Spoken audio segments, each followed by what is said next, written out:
So, you're going to have to go some way to upstage our last panel, guys. Jonny, if you want to tell us about the pregnancy predictor thing again. Maybe not. Like we did before, I'm going to ask, because it's easy for me, I'm going to ask each of you to introduce yourself one by one. I think we'll start with Rich, so he can tell us what the word indomitable actually means. So my name's Richard Wood. I run a growth marketing agency based in Manchester. There's 13 of us. We've been going about 3.5 years. It's a company that I built almost entirely around kind of our culture values. So we talk about ourselves being proudly team versed. And our main KPI behind the business is to create an environment that if I didn't own it, I'd want to work for it. And that's kind of how we've built the business over the last 3 years. We work with clients like Capita and B2B Tech in the professional services basis, and Next Up as well. What I'm here to kind of, we position a lot of the stuff that we deliver, we're very kind of tech focused. We look at new tools that we can use, new platforms, new services, all sorts of things like that. And that's the kind of where we come from on this. So Zandra, to apologise for talking over a bit of your video, do you want to tell everybody a little bit about what you guys do? Yeah, it's on. We're a data analytics software business. What does that mean? So we were part of a company called Panintelligence that were a big software vendor into the banks, end-to-end lending solutions. And what we were was the analytics engine that you will have all been on the receiving end of at some point, not particularly ours, but something similar, which is automating that decisioning analysis of risk profiling, so using things like your credit score, your demographics, to determine whether you fit the profile of somebody else that maybe didn't pay back the loan, and therefore how much you will or will not be paying for that loan, or whether you receive one at all. We spent the last 15 years sort of building out technology inside a financial business, financial tech company, and 4 years ago decided that we'd like to do this outside the finance world. We felt that these algorithms, this technology could be used in lots of other contexts for greater good and purpose. So we did a management buyout 4 years ago. Pancredit was sold to Equinity. This is a bit echoey. Who you may or may not have heard of. I know there's people in this room that have been involved in that business, and we've been running as a separate company since then. So 6 of us did the management buyout, myself and 2 of the co-founders. And in the last 4 years, we've been scaling up our business with 33 people. We're behind Murgatroyd's Chippy, if you know where that is, in Eden. On your way to the airport, good fish and chips, I can recommend it. We're in the business park behind there. And our engine is now used by other tech companies to help automate and analyse data for improving outcomes. So for students, predicting students that might not complete a course so that we can improve the retention rate of students, improving outcomes for patients, and predicting whether or not people may or may not attend an appointment so we can really maximise resource utilisation in hospitals, patient workflow. And there's lots of other examples. We're doing a huge amount with Sage, with the SME market, bringing this technology to small businesses so that they can improve their outcomes around performance and other metrics. And we do that with a really simple and easy to use piece of software. So it's anybody in this room can be a pseudo data scientist. You don't have to understand what's going on behind the hood, but you can get those insights for yourself, and that's what we do. Wow, so Emily, do you want to tell us a bit about iHorizon? Yes, I'm Emily McNicholas, and I work for a company called iHorizon. We're based in Shoreditch, but expanding globally now. We provide tax and financial advice to high-growth tech startups. We have about 300 clients, just over 300 now, and they're all tech startups, but they are working across a range of industries, from gaming to language learning apps, music streaming services, through to VR, robotics, medical devices, things like that. So massive, massive array.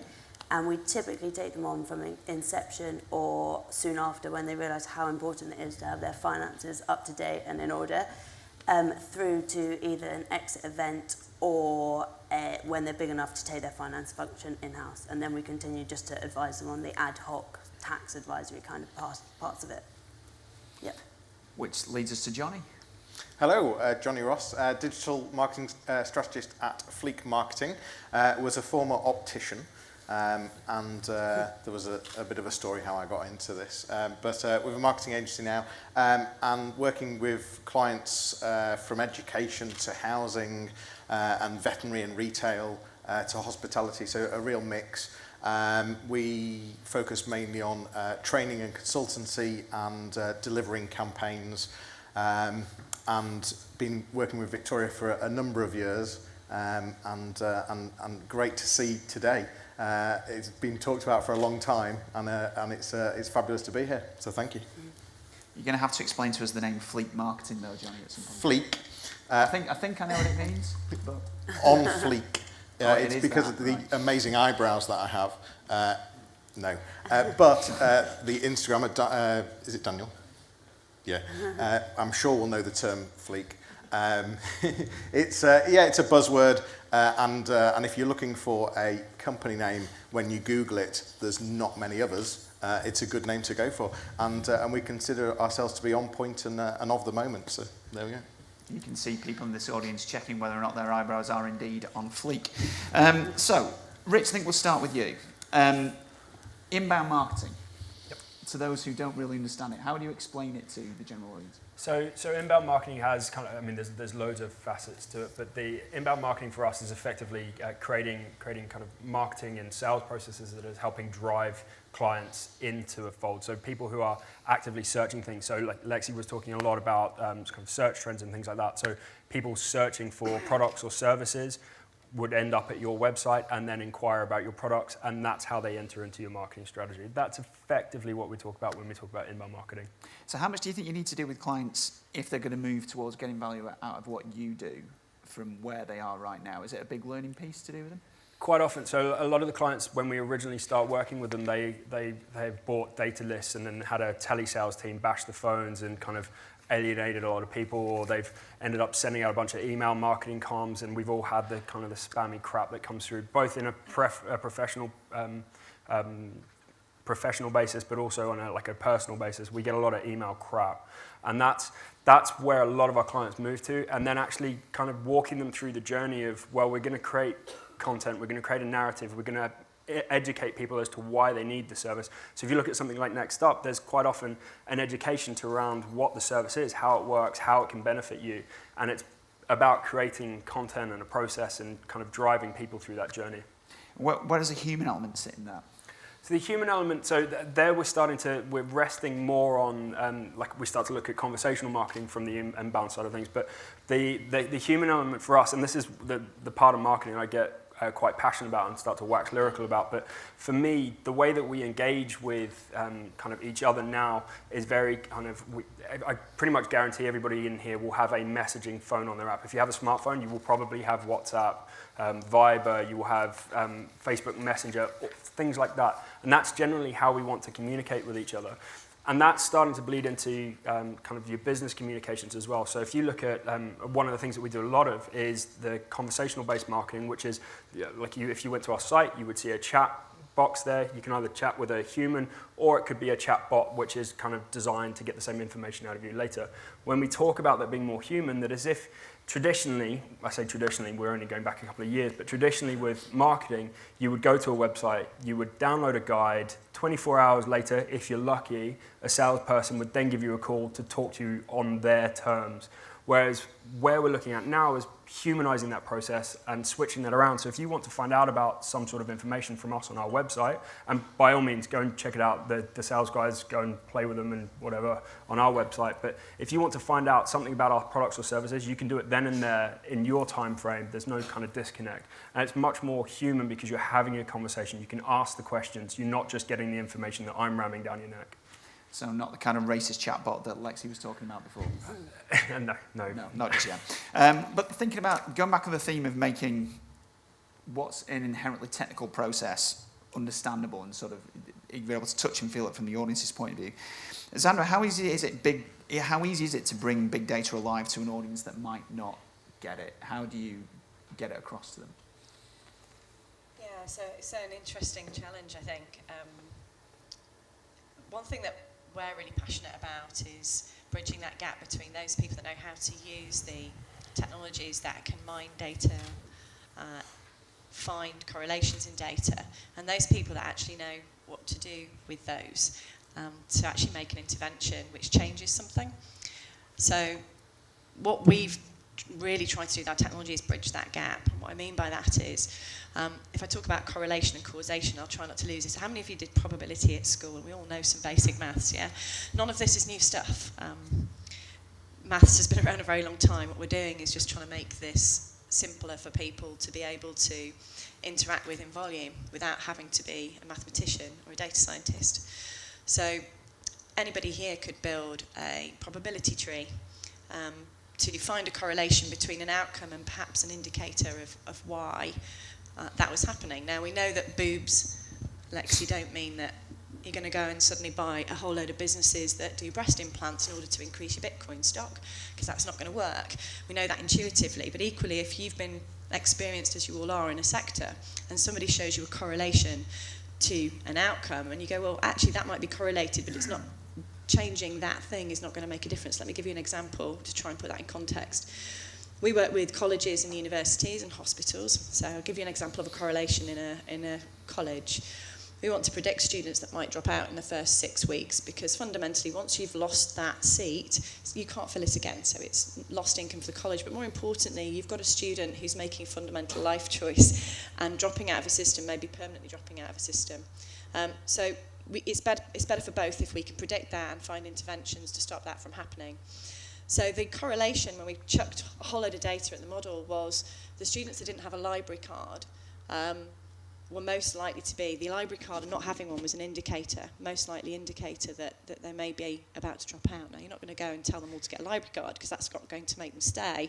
But if you give a list to tutors of students which are most likely to drop out based on this correlation, they might just go and have a conversation with them at the end of that day. Or if they're late to a course, might go and say, is everything all right at home? How's your journey into college? Are there any problems with your transport?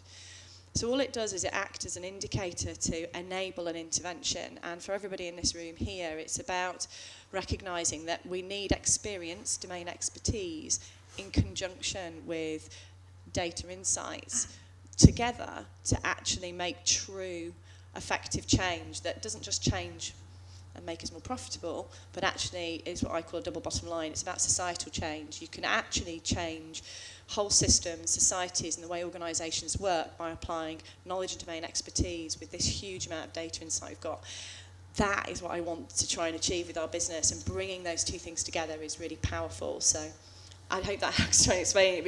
It's an interesting and complex world, but that's really what it is for us all about. I think you've just made it very straightforward, actually. Emily, thinking again about technology wrangling people, how are you using tech to help deliver value to all the startups and businesses you're working with in London? Wow. We personally are seeing ourselves as a completely different type of accounting firm. We're not like the big four, the big professional firms. We're based in Shoreditch. We're very much part of the startup culture, running startup events and open house policies and partnering with the incubators and accelerators and WeWork and co-working spaces, and providing more of a fixed monthly fee for our advisory services, which most startups want. They can put it in their business model, they know what they're getting, and then we are completely tailored for their needs. So we are doing lots of EIS and SAS investments, and we've built, and also our other big thing obviously is proving that we too use the technology. So we use Xero, we're gold partners with them. We've also developed our own tech piece which helps integrate the sales systems straight into Xero. So there's no manual data entry there, which is a massive selling point for lots of our clients. Knowing we're facing the same problems and also adapting to new technologies and proving that we're agile in the industry. And facing the same kind of challenges as they will do around changes to investment structures, digital tax. Exactly, kind of yeah. So the stuff you're going through tends to resonate with them more than... Absolutely, yeah. We always say in new client meetings that we're only 9 years old, we're also a startup, really, going through the same changes, same challenges, things like recruitment, keeping the same people. That's one of our biggest things. That's what we're helping our clients to do everything they can to get the best staff. Like, if they haven't got the cash flow, we do lots of EMI share option schemes, which are tax beneficial schemes for their employees. Yeah, exactly. We are a startup, and that's how we position ourselves.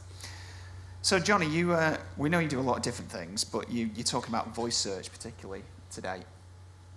Is voice search a bit overblown at the minute? Does it really have the kind of penetration to make it worthy of your marketing budget right now, or is it sort of still got a way to go? I think it completely depends on the product or service or the brand. I think it's more about understanding where voice search has come from and the potential, and understanding how people not just consume content, like we've heard earlier, less reading, more listening, more watching, more looking. Likewise, if we have a look at how people use voice, so I've got 5 children from the age of 2 to 14, so I've got quite a good spread of market research. That's dedication to building a business, Jonny. That we can it's also not watching enough TV. Well, yeah. We got 3 cats last week as well. Anyway, what was I saying? Oh yeah, 2-year-old. I mean, you know, she's 2 and she knows that she can press a button on the iPad and say Peppa Pig, and Peppa Pig comes on, and she can watch Peppa Pig on YouTube. To the other extent, you know, my 14-year-old doing some homework, needing a Google image of a red lobster. You know, he's stood in the living room talking to his phone, saying, "Picture of red lobster." They don't type, and if you have a look at us, the simple reason being is that we can talk 3 times faster than we can write. It's easier. And we also like to multitask. So if you look at when voice search is being used, the majority of time it's being used is in the car, and if not, then it's being used when we're multitasking, when we're doing something else. And so it's about understanding that, and whether voice search is the right thing right now, who knows? It's more about, you know, if certain brands aren't there. So Jet2, for example, are investing heavily in voice search. To capture the audience searching for flights on a device. And so it's more about understanding, and yes, things will change with driverless cars. You won't be driving, and so therefore you don't need to necessarily use voice. But I think there'll be lots of instances where it does fit, and I think the landscape's changing. So how do you get past the fear of an advert coming on and Alexa having bought something from you, or passive listening through, say, a smart TV when you're selling this into clients? Sorry, just ask the question. How do you...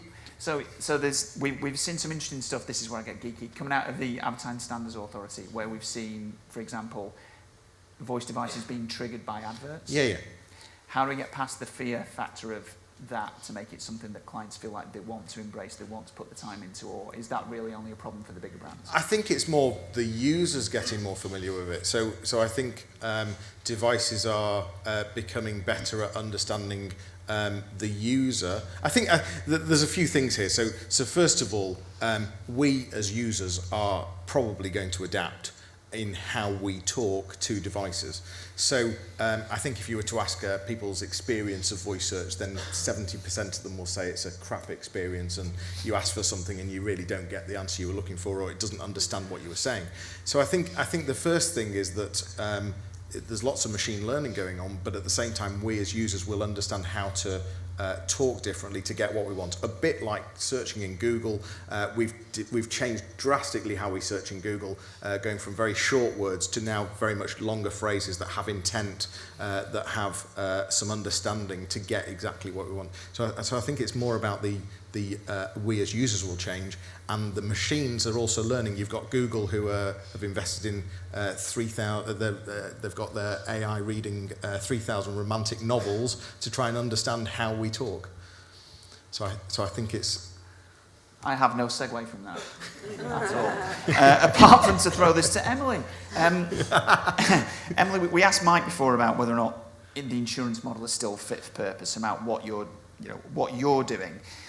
What would you tell people? What have you learned from setting up your business, from running the business the way you run it, say, as opposed to a traditional business advisor, traditional accountant?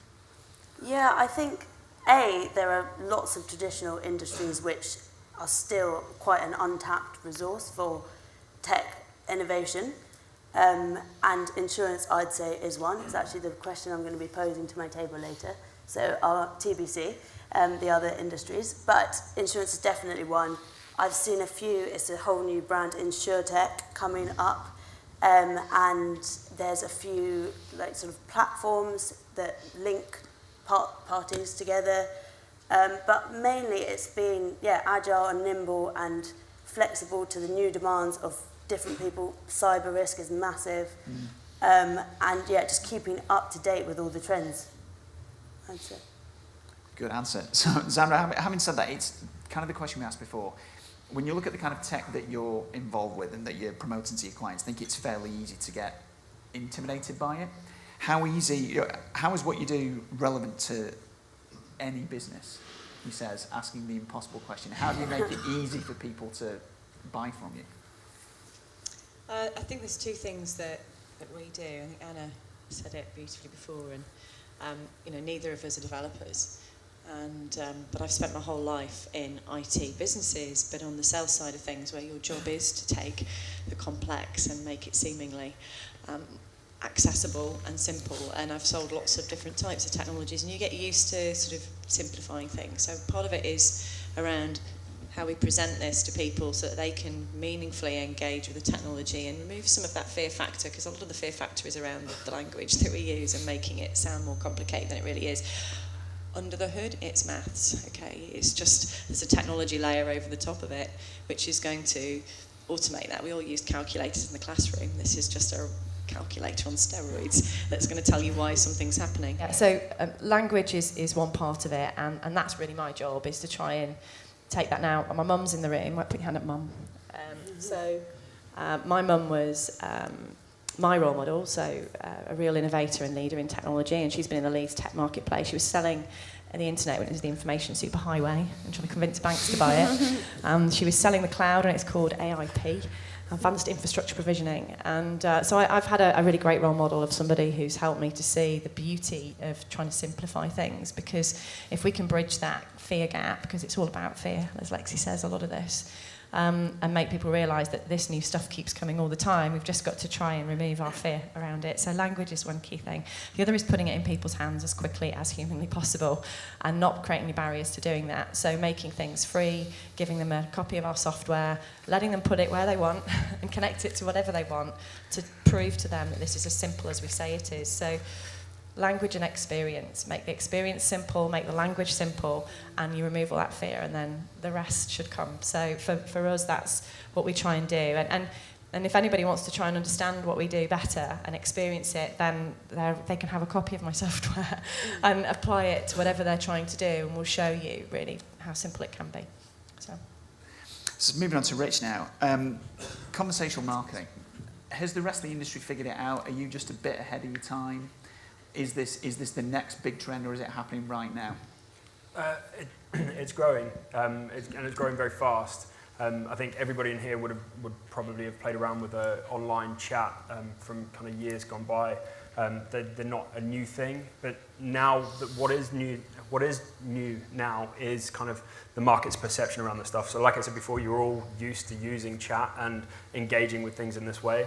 And now that these chats are positioned in a way that it's like sparking a conversation, it's not like logging into some sort of help desk system. There's no kind of give me your email address, give me your first name, last name, what's the issue, and then we'll get back to you when we're ready.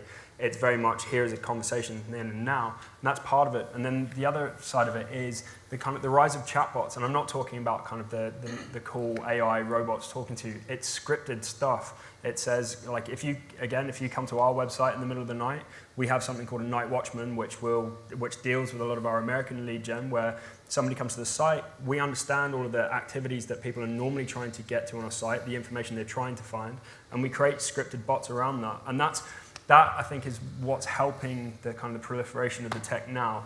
The other nice thing is it's technology and a process that is human, but also very easy to tack on top of the stuff that you are already doing. And again, that human side is it's blurring the edge between marketing and sales. So setting it up, doing the scripts, all that kind of stuff, the process is very much a marketing activity, but those conversations are then being had with the sales team. So it's kind of driving alignment between the two, and it's incredibly effective. So we trial everything on ourselves first, and we did a split test between a landing page where we would be more traditional and where we ask somebody to fill in a form, we go back to them, and a chatbot process.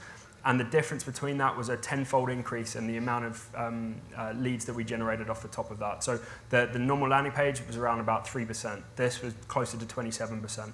It's a massive increase, and it doesn't take a lot of effort.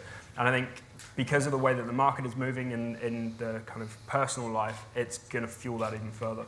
Is it a quicker win in B2B than it would be in B2C? It's very different markets, but at the end of the day, I hate talking about it in terms of kind of the buzzwords and stuff, but you're talking around that whole human-to-human stuff. At the end of the day, you are selling to humans. You're not selling to companies or individuals. Everybody's a human, and it's that relationship, the rapport stuff. So actually, no, they grow pretty fast. It's just the B2B sides tend to have the budget to be able to play around with this stuff first at the moment. Just to embarrass you the same way I embarrassed Jonny. Six and Flow, where's the name come from? It's a long-winded story. So Make it short, Rich. We have 4 core values, which is playfulness, accountability, holistic thinking, and growth. We have 2 focuses. So like I said, we talk about ourselves being a team-first agency, and then we find the right clients to fit our team. So we have 2 focuses, the team first, and then our clients. So there's the 6. And everything that we do is around creating a flow of business. It's quick. That's the quickest I've ever heard you tell that story. Awesome. So, Jonny, we think about buzzwords, think about maybe voice as a buzzword. I mean, you're talking about that specifically today. How do you then work with clients to balance that against the other kinds of marketing that you would normally expect them to be doing? How do you fit it into a mix? Yeah, I think the danger actually is getting too sidetracked with some of these technologies. I want to count how many times we say Lexi today as well, because Lexi very much set and the Bitcoin. Tone correctly, and Bitcoin and blockchain. Yeah, that's a bit weird. Lexi's very much set the tone. I saw Lexi at Search Leads, which was amazing to see, and it was great that you could come today. Very much set the tone with what we were talking with everything that's going on today, and it's the danger of just focusing on some of the technologies and getting lost with, for example, what marketing is, and how Rich was just talking about how it crosses over with sales, and actually it's nothing more than sales, and it's about and in fact our biggest issue as an agency is clients focusing on some of these technologies too much and ending up causing silos within their organizations. So we're working with a very big retailer, working with their PR team on enhancing their digital skills within the PR team. But the frightening thing is that the PR team, if they wanted to put something on Instagram or Twitter, they have to go through the social team. If the PR team want to have a look at Google Analytics, they're not allowed to. They have to go to the data team to ask for reports from Google Analytics. And the big issue for me is that if the leaders at the top completely got what marketing was, bought into marketing, saw it that it's not just marketing, but it's actually everything that you do in your business if you're looking to sell something. If the buy-in was there, then you wouldn't have these silos.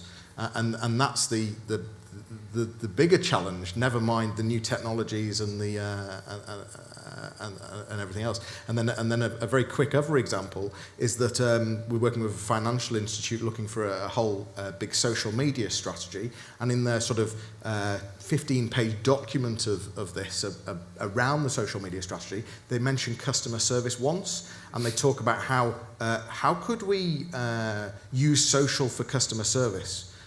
And I was sat with them, and I'm like, maybe that's where you should start. and it's that, and it was a penny drop moment as well. And it's like this massive financial institution, and it's like, so it's, for me, the biggest thing about today, having people like yourselves here, is that if leaders can appreciate and understand how things need to fit together, then I think organisations will do far better. Just thinking about a disconnect there then for a second. Emily, you mentioned that what you do is very predictable, that it's based on a monthly retainer. How easy is it to sell your kind of professional services to tech startups who might not think they need it? Yeah, that is a big learning point for them. The amount of founders that come to me with an idea that they've sort of already in their head, they're a year ahead of themselves, they haven't even got a bank account open, and we're sort of unwinding everything and setting it up correctly from the start is massive. But I'd say our core services are the management accounts, cash flow, VAT returns, tax returns, all the stuff that they just want taken off their plate. A creative mind doesn't want to have to be worrying about that. They want to know that that is sorted, being looked after by professionals. They know what they're getting, they know how much they're paying. Then obviously there is the additional ad hoc tax advisory stuff. So the M&A deal support, the investment rounds, helping them with their pitch decks, helping them with SAS and EIS and setting up share option schemes. That is all actually a fee quoted upfront again, so they still know what they're expecting, but that's not included in the monthly retainer. But yeah, bearing in mind that most accountancy firms use timesheets, they get a monthly bill and they don't know what it's for, often asking for a breakdown. It is one of our biggest selling points, actually. And Zandra, again, thinking about the kind of, you were talking before about human solutions out of big data. Is that a much harder sell when you're building a data set around behaviour as opposed to just loads and loads and loads of dry information when you're trying to explain to people that this is where you can get real value? Is there a fear factor in that? I mean, the first challenge is getting hold of really good quality data. We're collecting a lot of it, but there's still an awful lot of rubbish out there, I'm afraid. I keep going back to Anna. I'm going to go back to you again, Anna. So we're both running data businesses, but what we do is fundamentally very different. You make sure the quality of your data is great and it's secure and somewhere it needs to be, so that it's you've got that safe pair of hands and people that are making sure this is good stuff. And then we have the kind of engine over the top that allows you to analyse it, present it, and predict outcomes and automate decisions. So it's kind of different ends of the data journey. Shit in, shit out, I'm afraid. And when it comes down to it, there is lots of really interesting kind of, look at Twitter, sentiment analysis, talk about voice data. Sensor data, we're dealing a lot more with sensor data. That's very binary, hot, cold, on, off. There's so many different types of data. It's not just stuff that's sat in your systems, and to a greater and lesser extent there's a varying degree of confidence and quality. So we did something with an NHS around survey data, and it was surveys around the patient experience in hospitals, and in particular they had we had to train the engine, really. So it's machine learning, again, a big word that really just means you're telling it what's right and what's wrong. Fundamentally, a good example of that is if somebody says, I laid in a hospital bed in a corridor for 2 hours, brilliant, exclamation mark, brilliant doesn't equate to positive sentiment.